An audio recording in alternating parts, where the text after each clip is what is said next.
Father, and the Son, and the Holy Spirit. The grace of our Lord Jesus Christ, and the love of God, and the communion of the Holy Spirit be with you all.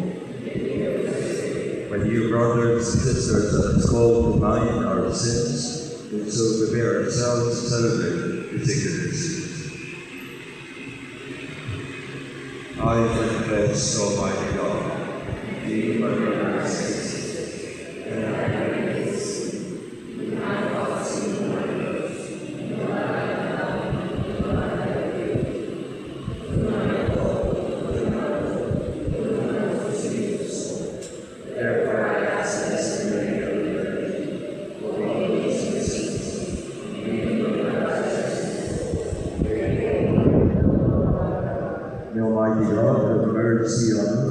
forgive us our sins, and bring us to everlasting life. Lord, have mercy. Lord, have mercy. Christ, have mercy. Christ, have mercy. Lord, have mercy. Lord, have mercy. Glory to